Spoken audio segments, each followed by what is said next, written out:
So hello students, welcome to Ovipedia. My name is Rishabh, your faculty of English. I hope you all are doing well. And देखिए exam को बहुत कम time बचा है and I hope कि आपकी जो preparation है काफ़ी अच्छी चल रही होगी अभी तक, राइट? एंड ऑलमोस्ट एक महीने से कम का टाइम है अभी आपके पास में. So give everything what ever you have, right? अच्छे से एफर्ट्स डालिए सो दैट इस अटेम्प्ट में आपके पास में जॉब हो, राइट? और आज हम करेंगे एरर की प्रैक्टिस, ठीक है? कुछ एरर है इसमें, ठीक है? आपको देखना है उनको कहाँ पे इसमें एरर हो सकता है या किसी में कोई एरर है या नहीं है. तो अगर एरर है तो कौन सा एरर है, कैसे उसको रेक्टिफाई करेंगे, ये सब चीजें हम इस क्लास में डिस्कस करेंगे आज, राइट? अच्छा चलिए. अच्छा, एक आपके लिए सबसे इंपॉर्टेंट चीज ये है, तीन इंपॉर्टेंट बातें मेरे पास आपके लिए ये है कि एक तो आपके लिए अभी पीडीए ने टेस्ट सीरीज लॉन्च करी है. मात्र 50 रुपीज में you can get 10 test series, right? और इसके बाद होगा क्या, जब आप टेस्ट देते हो, ठीक है, you will get the proper analysis कि कहां पे आपका वीक एरिया है, कौन सा आपका स्ट्रॉन्ग एरिया है, कहां पे आपको ज्यादा मेहनत करनी है. Complete analysis you will get on your registered email address, right? इसके साथ में आप पर्टिकुलर टेस्ट का सॉल्यूशन भी आपको वहां पे मिलेगा, राइट? तो ये थी एक आपके लिए important information number 1, right? Second information is this कि you will get the WhatsApp group, उसका आपको लिंक मिल जाएगा इस वीडियो के डिस्क्रिप्शन बॉक्स में, ठीक है? आप उस व्हाट्सएप ग्रुप को ज्वाइन कर सकते हैं. अब उस व्हाट्सएप ग्रुप को ज्वाइन करने का बेनिफिट क्या है? बेनिफिट ये होगा कि जो भी हम लोग कुछ भी हमारा जो भी पर्टिकुलर कुछ अपलोड करेंगे हम लोग, ठीक है, हमारे चैनल पे, वहां पे उसको आपका कंटेंट या उसका पीडीएफ या फिर कोई भी इंफॉर्मेशन, ठीक है, जो भी आपके लिए इंपॉर्टेंट रहेगी, रेलिवेंट रहेगी, आपको उस व्हाट्सएप ग्रुप में वो इंफॉर्मेशन दे दी जाएगी, right? And third most important thing is that अभी पीडीया प्रोवाइड करवाता है आपको micro courses. Now what is this micro course? Micro course में क्या होगा कि मान लो आपका कोई पर्टिकुलर टॉपिक वीक है, आप उस पर्टिकुलर टॉपिक को, ठीक है, परचेज करके, ठीक है, एक बिल्कुल मिनिमम सी कॉस्ट होगी, उसको परचेज करके आप उसको एकदम एस कर सकते हैं, राइट? आप उसमें मास्टरी कर सकते हैं. सो ये तीन बातें आपके लिए काफी इंपॉर्टेंट है. With this information let us start with a session. देखिए फर्स्ट क्वेश्चन आपके पास में क्या है. फर्स्ट क्वेश्चन इज, बोलता है the chairman of all large public sector banks, the chairman of all large public sector banks, ये आपका पार्ट 1 है, met with senior RBI officials to give its suggestions about implementing the new policy. आपको इसको पढ़ के बताना है कि कहां पे आपको लगता है कि इसमें एरर है. देखिए सेंटेंस पढ़िए. बोलता है the chairman of all large public sector banks, ठीक है, चेयरमैन की बात कर, चेयर एक यहां पे ध्यान रखिए, चेयरमैन की बात कर रहा है, सिंगल, ठीक है, ये प्लूरल फॉर्म में है, राइट? इसको दिमाग में रखिएगा. Of all large public sector banks met with senior RBI officials, ठीक है, किसके लिए मिले वो? To give. तो यहां पे देखो इट्स लगा रखा है. अब वैसे देखा जाए तो यहां पे इट्स क्यों आया है? यहां पे आना चाहिए था the chairman of all large public sector banks met with senior RBI official to give their, right? To give their. अब देखिए देयर क्यों लगाया? क्योंकि देखो आप मान लो कि वहां पे 10 लोग हैं, ठीक है, जो चेयरमैन है वो मान लो 10 चेयरमैन है वहां पे, ठीक है. अब जो 10 चेयरमैन है वो हर इंसान अपना अपना पर्टिकुलर सजेशन देगा, ठीक है. ऐसा तो है नहीं कि एक बंदा कोई सजेशन देगा और पूरे ग्रुप का वो सजेशन माना जाएगा, ऐसा तो होता नहीं है, right? When it comes to give suggestions, तो 10 लोग हैं वो अपना अपना इंडिविजुअल, बात करें इंडिविजुअल, वो सजेशन देंगे, इसीलिए हम यहां पे यूज करते हैं देयर का, ना कि इट्स का, ठीक है. सो हमारे थर्ड पार्ट में एरर था और एरर मैंने आपको बता दिया, इट्स की जगह पे आएगा देयर, ठीक है. एक ये वाला देयर भी होता है, राइट? तो कंफ्यूज मत करना, इस वाले देयर का फर्क होता है, मतलब होता है कि वहां, राइट? और ये वाला देयर, ये हम इंसानों के लिए यूज करते हैं, right? To give their rights, to give their suggestions, right? Next देखिए, ये इसका आंसर है. नेक्स्ट क्वेश्चन देखिए, क्वेश्चन नंबर 2. क्वेश्चन नंबर 2 क्या कहता है? क्वेश्चन नंबर 2 कहता है a man who has been accused of fraud in an earlier job, he will never be welcomed in any other organisation. तो क्या लगता है इसमें आपको कोई लगता है एरर है या नहीं है? बताइए. देखिए जब भी हम कुछ क्वेश्चंस करेंगे practice, so what you have to do, first of all try to find the answer on your own, right? उसके बाद मैच करिए जो मैं आंसर बताऊंगा कि आपका आंसर सही था या नहीं था, ठीक है. This is the best way to practice the questions. A man who has been accused of fraud in an earlier job, right? He will never be welcomed in any other organisation. इसका error क्या लगता है आपको, इसका क्या error होगा? देखिए इसका जो आंसर है, एक बार अब यहां पे देखो, ही रिमूव करना पड़ेगा आपको। क्यों ही क्यों रिमूव करना पड़ेगा? देखो, a man who has been, जो जिसको एक्यूज करा गया, man who has been accused, ठीक है, ऑफ फ्रॉड, फ्रॉड के लिए, इन एन अर्लियर जॉब, उससे पहले अपनी पहले वाली जॉब में। तो यहां पे हम ही क्यों लगाएंगे जबकि हम उसी सेम पर्सन की बात कर रहे हैं, राइट? तो कहीं ना कहीं ये जो हमने ही का यूज फिर से करा है, ये सुपरफ्लूअस हो गया हमारा, राइट? ये हमारा हो गया सुपरफ्लूअस, ठीक है। इसलिए हम यहां पे ही का यूज नहीं करेंगे, because we are talking about the same person, right, in the particular sentence. That is why we will not use this particular pronoun, ठीक है। ही का यूज हम यहां पे अवॉइडेबल होगा और ये सेंटेंस सीधा कंटिन्यू करेगा जॉब के बाद में, will never be welcomed in any other organisation, right? So ये हमारा इसका आंसर था। पार्ट 2 में आंसर था, हमें ही को रिमूव करना पड़ेगा। क्वेश्चन नंबर 3 देखिए, क्वेश्चन नंबर 3 देखिए क्या बोलता है। बोलता है the awkward tension between Sam and I was, ठीक है, as it turns out completely one sided. क्या लगता है इसमें क्या एरर होगा? पहले देखिए, इसको पढ़िए अच्छे से। The awkward tension between Sam and I. अच्छा, पहली बात तो चलो बिटवीन के साथ में क्या आएगा, चलो देखो, बताओ, फिर बताता हूं मैं आपको। Between Sam and I was as it turns out completely one sided. देखिए सोल्यूशन देखते हैं इसका पहले। अब देखिए, आई को हम रिप्लेस करेंगे मी के साथ में, क्योंकि यहां पे इसका ऑब्जेक्टिव केस यूज होगा। Why? The awkward tension between Sam and me, ठीक है, Sam and me was as it turns out completely one sided, ठीक है।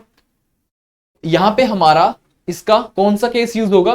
देखो, जो ये आई हो गया, ठीक है, ही हो गया, ही हो गया, या वी हो गया, ये होते हमारे, या तो हमारे इनको बोलते हैं सब्जेक्टिव केस, राइट? या तो हम इनको सब्जेक्टिव केस बोलते हैं, या फिर इनको बोलते हैं nominative case, right? Nominative case, ठीक है।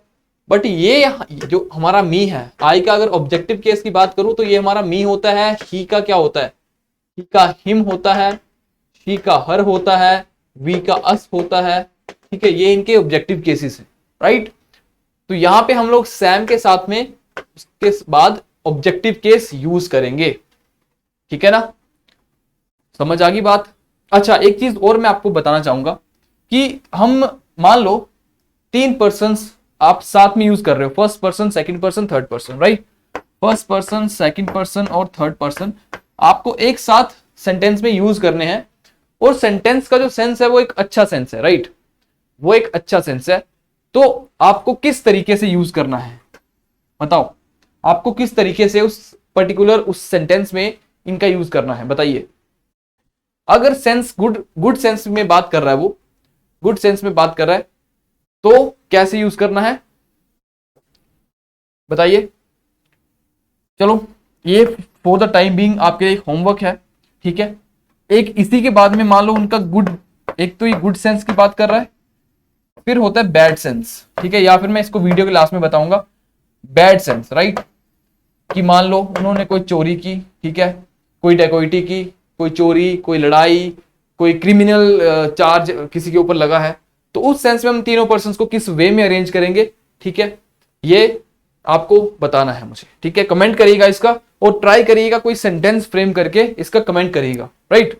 Try to indulge yourself, right? Next देखिए, फिर बोलता है the members of the executive committee want the facilities of car and accommodation for itself. बताइए, the member of the executive committee want the facilities of car and accommodation for itself। क्या इसमें कोई error है बताइए? Is there any error in this particular sentence? देखो, आप क्या करोगे, इसको स्टेप बाय स्टेप पढ़ने का ट्राई करिए। देखो, the members of the executive committee, ठीक है, यहां तक तो हमें कोई डाउट नहीं लग रहा, ठीक है, अभी तक मान के चलो, ठीक है। want the facilities, उनको फैसिलिटीज चाहिए, of car and accommodation for itself, अब यहाँ पे जो कॉन्सेप्ट यूज हुआ है दैट इज जब हम नाउन की बात करते हैं, ठीक है। अब नाउन में जब हम लोग देखते हैं ना कि यूनिटी मतलब पूरा एक ग्रुप है, उसको हम लोग रिप्रेजेंट करते हैं एक वर्ड से। जब एक वर्ड से ग्रुप, जैसे अब फ्लॉक, ठीक है, फ्लॉक हो गया। स्वाम, अब ये स्वाम किसके ग्रुप को रिप्रेजेंट करता है? स्वाम जो है वो बीज के ग्रुप को रिप्रेजेंट करता है, ठीक है, अ स्वाम ऑफ बीज, ठीक है। क्लास, अब क्लास में क्या है? क्लास क्या है? एक ग्रुप है, किसका ग्रुप है? स्टूडेंट्स का ग्रुप है, a group of students, right. तो ऐसे ही जब हम एक वर्ड से रिप्रेजेंट करते हैं पूरी क्लास को, तो वहां पे फिर हम लोग कलेक्टिव नाउन की बात करते हैं, राइट। वहां पे हमारा कलेक्टिव नाउन आता है। अब एक चीज दिमाग में रखिएगा, जब ये collective noun as a single unit काम करता है, मान लो ज्यूरी। अब ज्यूरी क्या है? ज्यूरी अ ग्रुप ऑफ, जो भी हमारे जो डिसीजन लेते हैं, ठीक है, ज्यूरी ग्रुप ऑफ जजेस या कुछ भी, कोई भी है ना, मतलब डिसीजन मेकिंग बॉडी है कोई, तो ज्यूरी, इसमें एटलीस्ट 3, 5 या फिर 7 ऐसे करके मेंबर्स होते हैं, राइट। अब ज्यूरी जो है अगर ये कलेक्टिव डिसीजन दे रही है, तो हम यहां पे न्यूट्रल जेंडर यूज करेंगे। अब न्यूट्रल जेंडर क्या होता है, इसको समझिए अच्छे से। न्यूट्रल जेंडर यूज करेंगे। न्यूट्रल जेंडर क्या होता है? न्यूट्रल जेंडर में इट्स का यूज करेंगे, ठीक है, इट या फिर इट्स का यूज करेंगे। बट अगर यहां पे कोई डिवीजन का सेंस आता है, अगर आपको इस कलेक्टिव नाउन में, ठीक है, इफ देयर इज एनी, अगर कलेक्टिव नाउन में आपको डिवीजन का सेंस लगता है कि डिवीजन का वहां पे कोई सेंस आ रहा है, तो आपको वहां पे प्लूरल फॉर्म यूज करनी है, ठीक है, फिर आपको प्लूरल फॉर्म यूज करनी है, फिर आपको न्यूट्रल जेंडर का यूज नहीं करना है। अब यहां पे देखो, the members of the executive committee, ये कमेटी की बात कर रहा है, ठीक है। तो कमेटी हमारा एक कलेक्टिव नाउन है, बट जब हमने आगे पढ़ा वॉन्ट दी फैसिलिटीज, ऐसा तो है नहीं कि एक मेंबर को फैसिलिटीज मिली तो पूरी कमेटी को फैसिलिटीज मिल जाएंगी, right. In order to achieve get the facilities every person should have that access, right, तभी उनको वो चीज मिलेगी ना। अब एक बंदे को कार तो देके ऐसा तो है नहीं कि पूरी कमेटी को कार मिल जाएगी, ठीक है, उनको इंडिविजुअल वो चीज चाहिए। दैट इज वाई यहाँ पे डिवीजन का सेंस आ रहा है। तो फॉर इटसेल्फ का यूज ना करके हम लोग, ठीक है, इसको देखिए, फॉर इटसेल्फ का यूज ना करके यहां पे यूज करेंगे देमसेल्व्स। मैंने आपको बताया जहां पे डिवीजन होगा वहां पे हमें प्लूरल फॉर्म का यूज करना है। I hope it is clear to all of you, ठीक है। अच्छा क्वेश्चन था, और जो कॉन्सेप्ट मैंने आपको इसके साथ बताए हैं इनको दिमाग में रखिएगा, ठीक है, बहुत इंपॉर्टेंट चीजें हैं ये। नेक्स्ट देखिए, replace itself with themselves, right. अच्छा, देमसेल्व्स आएगा, देमसेल्फ नहीं कर देना, ठीक है, देमसेल्फ, सेल्फ का जो प्लूरल बनता है सेल्व्स, राइट। आगे देखिए, एक मिनट, क्वेश्चन नंबर 6 देखिए, एक 5 डिलीट हो गया कहीं से शायद से। अच्छा देखिए, बोलता है Mithila art tradition is passed on from one generation through the next by children watching and helping their mothers and grandmothers, right। क्या बोलता है ये? बोलता है मिथिला आर्ट ट्रेडिशन जो है that is passed on from one generation through the next by children watching and helping their mothers and grandmothers। तो याद रखिएगा यहाँ पे फ्रॉम के साथ में पेयर आएगा टू का, ठीक है ना, फ्रॉम के साथ में टू का पेयर आता है। अब कुछ एक इंपॉर्टेंट पेयर है, तो इसी हिसाब से देखा जाए तो हमारा एरर यहां पे है, इसके जगह पे आएगा टू, राइट।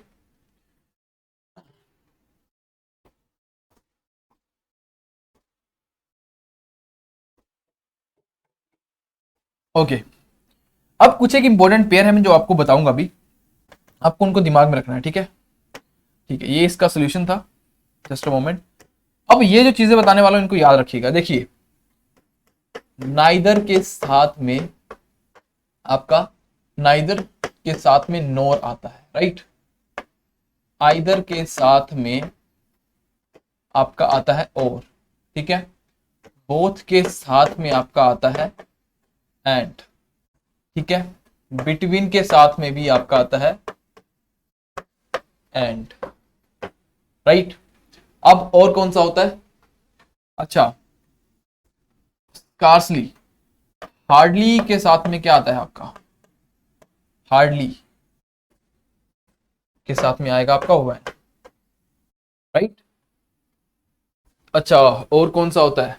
नो सूनर, एक होता है हमारा नो सूनर, नो सूनर के साथ में हमारा आता है दैट, राइट। एक याद रखिएगा डिफरेंस, एक हमारा देन ये होता है, एक हमारा देन होता है। तो कई बार ये भी एरर आ जाता है आपको, ठीक है, ये वाला भी एरर पूछा जाता है।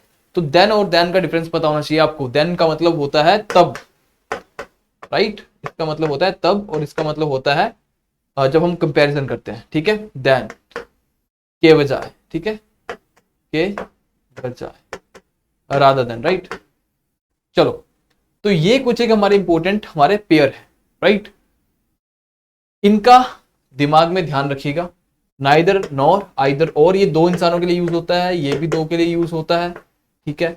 बोथ एंड, बिटवीन एंड के साथ में, हार्डली साथ, व्हेन, नो सुनो के साथ में, देन, इन पे बहुत से क्वेश्चंस हर साल पूछे जाते हैं एरर्स में, राइट। चलिए अब देखिए क्वेश्चन नंबर 7। ऑफिशियली तो 7 मतलब वैसे 7 है, बट अल्टीमेटली क्वेश्चन नंबर 6 है।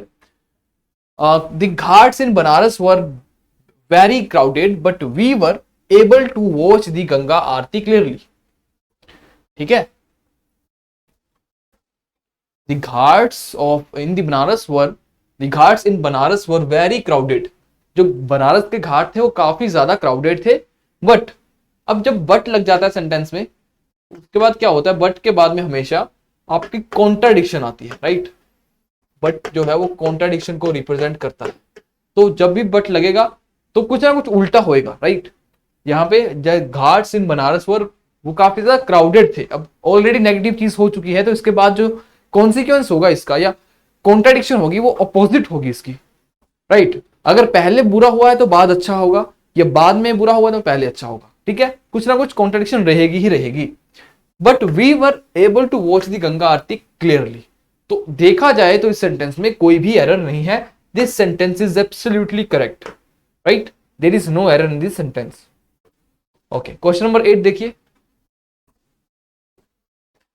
क्वेश्चन नंबर 8 देखिए, बोलता both Renu as well as her sister are very tall and are in basketball team. थोड़ा सा टाइम दीजिए, देखिए इस क्वेश्चन को पढ़िए और खुद करने का ट्राई करिए, राइट। यू हैव 15 सेकेंड्स, ठीक है।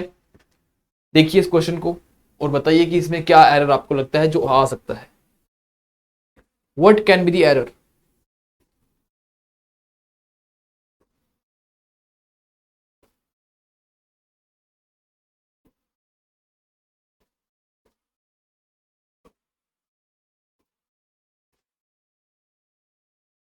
देखिए बोथ के साथ मैंने अभी आपको बताया कि बोथ जो है वो अपने साथ में एंड का इस्तेमाल करता है, अपने साथ में एंड लेता है, मतलब ये हमेशा पेयर में रहेंगे, ठीक है। तो both Renu as well as नहीं आएगा हमारा, both Renu and her sister. याद रखिएगा बोथ और एंड के बाद में जो हमारी वर्ब है वो भी प्लूरल फॉर्म में आती है, ठीक है ना। बोथ, अब जैसे नाइदर नोर लिखा था मैंने पीछे, नाइदर हो गया, नोर हो गया, राइट। अब इस पे सेंटेंस बनाता हूं, मैं बोलता हूं नाइदर राम नोर हिज रिलेटिव्स। तो मुझे बताइए वर्ब कौन सी आएगी इसके बाद में, नाइदर राम नोर हिज रिलेटिव्स। अब इस पर्टिकुलर जो सेंटेंस, ऐसे सेंटेंसेस हैं, यहां पे देखिए दो ही पार्ट्स हैं जहां पे एरर आएगा। या तो वो कॉम्बिनेशन ही गड़बड़ देगा, नाइदर के साथ में और दे देगा, राइट, या फिर वो क्या करेगा, वो वर्ब पे एरर लेके जाएगा। हर क्वेश्चन की एक लिमिटेशन होती है कि वो इतना ही आपको प्रोड्यूस या उसमें इतने ही वेरिएशन किए जा सकते हैं, राइट। तो नाइदर राम नोर हिज रिलेटिव्स, तुम यहां पे आएगा, या वर कर लो, वर प्रेजेंट, क्योंकि यहां पे नेगेटिव सेंटेंस जाता है। आप आर नहीं कर, या मतलब कुछ ऐसा कि जो मतलब ना तो राम ना ही उसके रिलेटिव्स प्रेजेंट थे, ठीक है, वो प्रेजेंट। तो इसमें जो वर्ब है वो नियर बाई आपका जो नाउन होगा उसको फॉलो करती है, ठीक है। इसमें हमारी verb near by noun, same either और में भी नियर बाई जो नाउन होता है उसको आपको उसमें आपकी जो वर्ब है उसी को फॉलो करती है, राइट। फिर हमारी बात करें बोथ और एंड की बात करें, इसके बाद जो हमारा नाउन है, ठीक है, सिंगुलर आएगा बोथ, और इसके बोथ राम एंड श्याम, जैसे मैंने लिखा both Ram and Shyam, both Ram and Shyam, but verb जो है वो प्लूरल आएगी, आर प्रेजेंट, दोनों प्रेजेंट है, ठीक है। नाइदर, ऊपर तो मैंने बोला कोई भी प्रेजेंट नहीं है, both Ram and Shyam are present, ठीक है। तो ऐसा मत करना कि इसको नियर बाय मत देखना इसमें। एक हमारा एज वेल हैज होता है, जैसे मैंने बोला Rohan as well as his family. तो एज वेल एज के पहले जो हमारा नाउन होगा हम उसमें, मतलब एज वेल एज के केस में हम लोग उससे पहले वाले नाउन को फॉलो करके वर्ब का यूज करते हैं। इस चीज को दिमाग में रखिएगा, ठीक है। ये एक्सेप्शन है। ये एक्सेप्शन क्या, इसमें रूल ऐसा है कि रोहन एज वेल एज, मतलब रोहन एज वेल एज हो गया या फिर अलोंग विथ, ठीक है। इसको मैं इरेज कर देता हूं, ठीक है। अब चाहे रोहन एज वेल एज हो या फिर अलोंग विद हो, इसमें हमारी जो वर्ब आएगी वो पहले वाले noun Rohan as well as, तो वर्ब इसके बेस पे आएगी, राइट। मैं नीचे लिख रहा हूं, जो वर्ब आएगी हमारी वो फर्स्ट आपका जो सब्जेक्ट या नाउन होगा फर्स्ट नाउन को फॉलो करेगी। रोहन एज वेल एज या फिर Rohan along with his family members, ठीक है। Was present, Rohan along with his family members was present, या Rohan along with his relatives was present. Were नहीं आएगा, इस चीज को दिमाग में रखिएगा प्लीज, ठीक है। बोथ के साथ में एंड का हमारा पेयर आएगा, पेयर मैंने आपको ऑलरेडी बता दिए। क्वेश्चन नंबर 9 देखिए, बोलता है no less than 100 students are sitting in the hall and waiting for the final performance. No less than 100 students are sitting in the hall and waiting for the final performance. Now tell me what is the error in this particular sentence. क्या कोई error है? अगर है तो क्या error है और क्या उसका रेक्टिफिकेशन हो सकता है? 15 सेकंड का टाइम लीजिए, इसको सॉल्व करिए, ठीक है। इसको ट्राई करिए।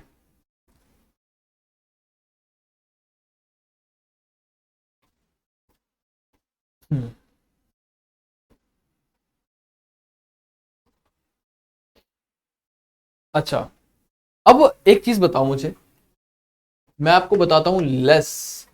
एक होता है हमारा लेस, एक होता है हमारा फ्यू।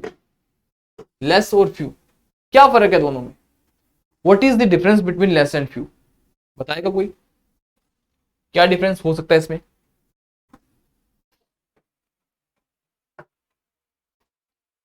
लेस और फ्यू में क्या डिफरेंस जाएगा?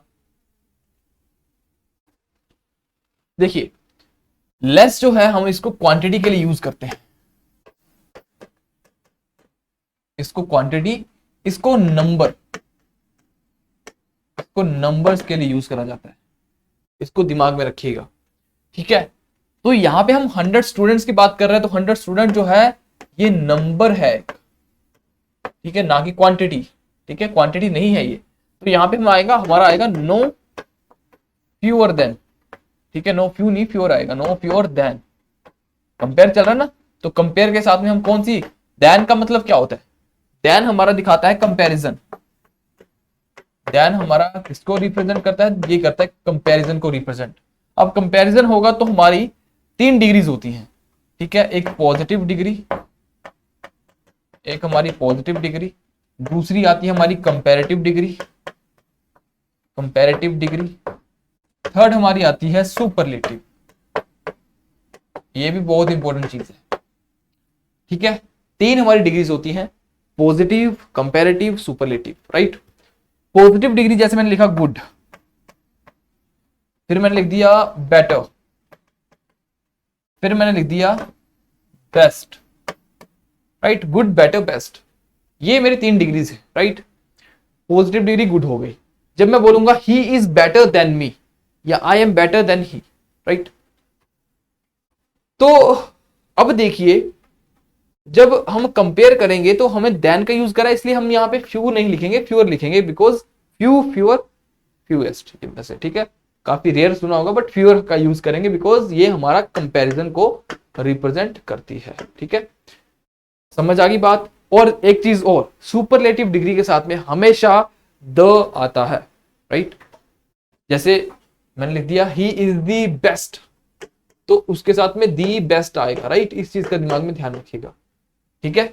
इस सुपरलेटिव डिग्रीज के साथ में हमेशा द का आर्टिकल का यूज होता है, ये हमने आर्टिकल्स में भी पढ़ा है, राइट। तो इसका आंसर हमारा पार्ट 1 में एरर था, और एरर क्या था? फ्यूअर आएगा इंस्टेड ऑफ लेस, राइट। चलो क्वेश्चन नंबर 10 देखिए। क्वेश्चन नंबर 10 देखिए, बोलता है Amphan the much severe cyclone in the bay of Bengal since the super cyclone of 1999 made landfall in the afternoon on Wednesday. ठीक है, बोलता है अम्फान जो था it was the much severe cyclone in the bay of Bengal since the super cyclone of 1999 made landfall in the afternoon on Wednesday. Right, तो इसमें क्या लगता है आपको, कोई एरर है? टेक योर टाइम, 15 सेकंड का टाइम लीजिए एंड सोल्व करिए इसको।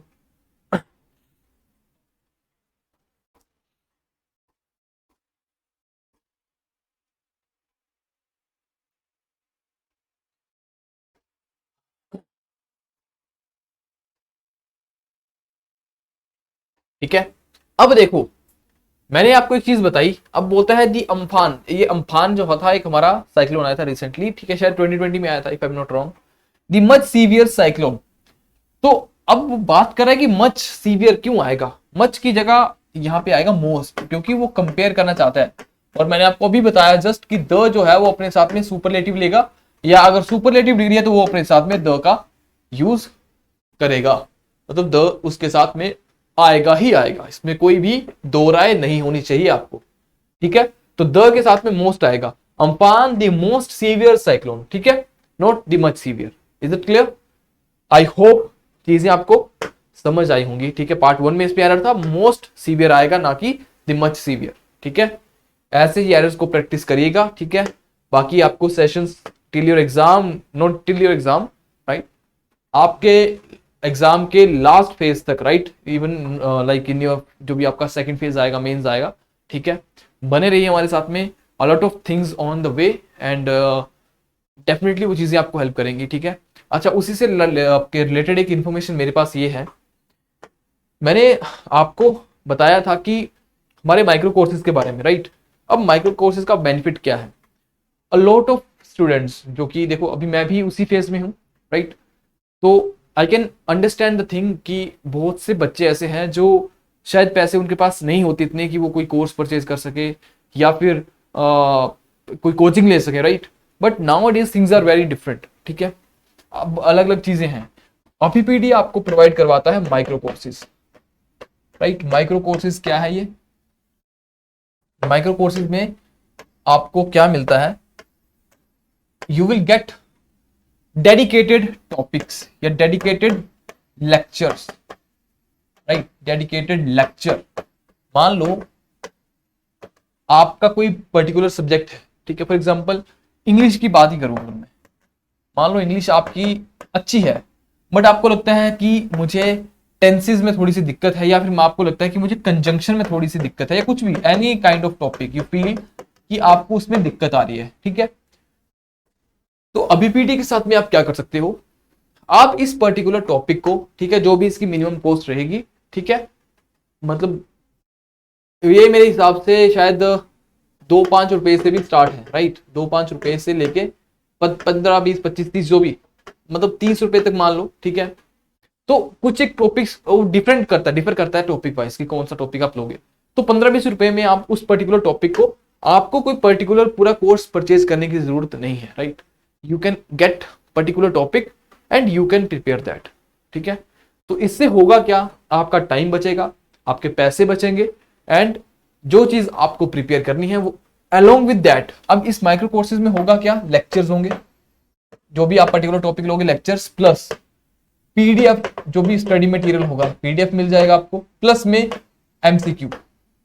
तो होगा क्या, लेक्चर से देखो, पीडीएफ से उसको याद करो एंड टेस्ट की फॉर्म में उसको रिवाइज करो। ठीक है, सो इन अ ब्रीफ या फिर in a nutshell you will get completely जो भी चीजें आपके लिए रेलिवेंट है इन दैट पर्टिकुलर सेक्शन, जो भी आप टॉपिक लोगे। ठीक है, और इसके लिए, इसके साथ ही आप माइक्रो कोर्सेज जैसे कोई टॉपिक वाइज भी आप परचेज कर सकते हो। ठीक है, जैसे इंग्लिश का चाहिए या फिर मैथ्स का या फिर रीजनिंग का चाहिए आपको, एनी काइंड ऑफ थिंग। ठीक है, या फिर एमसीक्यूज, मतलब हर चीज के लिए आपको हर चीज यहाँ पे अवेलेबल है, either it's MCQ, it's PDF, it's lectures, either it's MCQ PDF lectures combined, right, you will get every damn thing, right. One more thing जो मैंने आपको पहले ही बताई थी आते ही, की टेस्ट सीरीज, ठीक है, that is very very crucial thing when it comes to competitive exams. And if you are actually dedicated enough to clear the exam, do not miss the opportunity, ठीक है.